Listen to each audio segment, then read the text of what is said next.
Saudara, sidang dengan terdakwa Richard Eliezer kembali dilanjutkan dengan menghadirkan ahli yang meringankan terdakwa.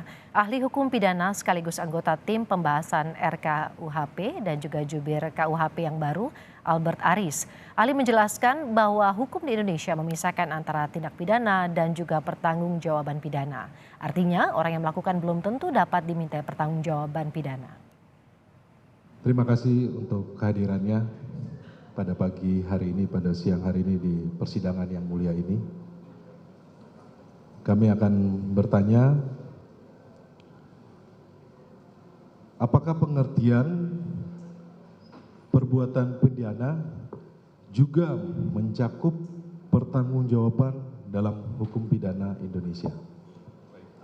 Sebelum saya menjawab pertanyaan penasihat hukum, perkenankan saya menyampaikan bahwa saya hadir di sini majelis secara pro bono, atau cuma-cuma gratis, dan tanpa mengurangi rasa hormat saya kepada majelis hakim, perkenankan saya menyampaikan ius curiae novit, artinya hakim dianggap tahu hukum.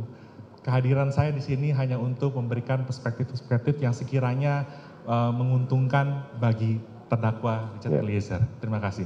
Izin menjawab majelis? Silakan. Baik. Tadi pertanyaan dari penasihat hukum menanyakan apakah ada perbedaan antara tindak pidana dan pertanggungjawaban pidana, kurang lebih seperti itu ya. Tindak pidana adalah suatu perbuatan yang dilarang dan apabila dilanggar diancamkan dengan sanksi atau nestapa berupa hukuman pidana.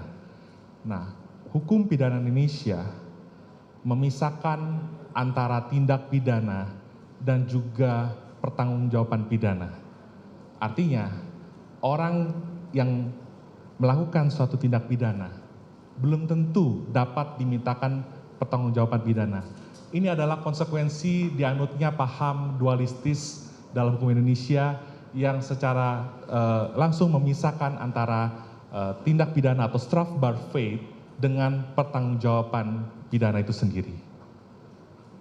Nah, kalau kita bicara tentang pertanggungjawaban majelis, itu merupakan suatu keadaan normal psikis yang membawa pada 3 macam kemampuan.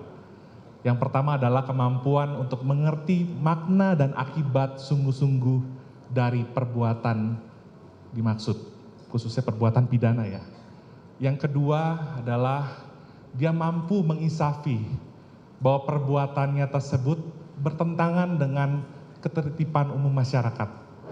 Dan yang ketiga, yang terakhir, si pelaku mampu untuk menentukan kehendak berbuat. Dengan kata lain, dia berada dalam kehendak bebas untuk melakukan